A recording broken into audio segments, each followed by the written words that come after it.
Hi friends, आज हम बात करेंगे किस तरह से हम जो है वो डेटा के अंदर अपने नेम रेंजेस दे सकते हैं, ताकि जब हम कोई एक्सेल के फॉर्मूले लगा रहे हो तो हमें बार बार सिलेक्शन करने की ज़रूरत ना पड़े। हम उस नेम रेंज को इस्तेमाल करते हुए अपने फॉर्मूले को यूटिलाइज कर सकें।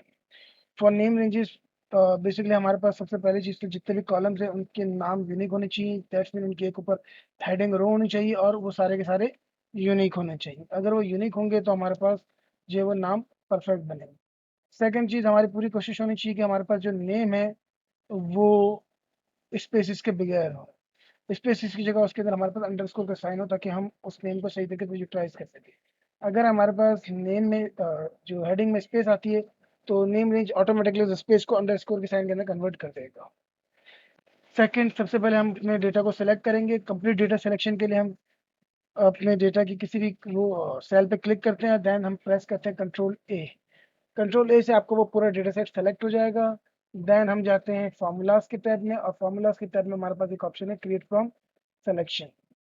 क्रिएट फ्रॉम सिलेक्शन में हमारे पास यहाँ पर है सबसे टॉप रो, इसको चेक लगाएंगे।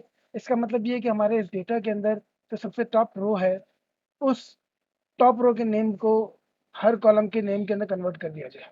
प्रेस ओके करेंगे। जैसे हम करते हैं तो यहाँ पर हम देखेंगे कि हमारे पास हर कॉलम का एक नाम बन गया है, और जैसे हम उस कॉलम को सेलेक्ट करते हैं तो वो कॉलम ऑटोमेटिकली हमारे पास सेलेक्ट हो जाता है, और ये अक्रॉस द वर्कशीट चलेगा। लेट्स से अगर मैं टोटल काउंट करना चाहता हूँ, मैं इक्वल टू काउंट का फंक्शन लगाता हूँ, और मैं यहाँ पर कह देता हूँ आईडी।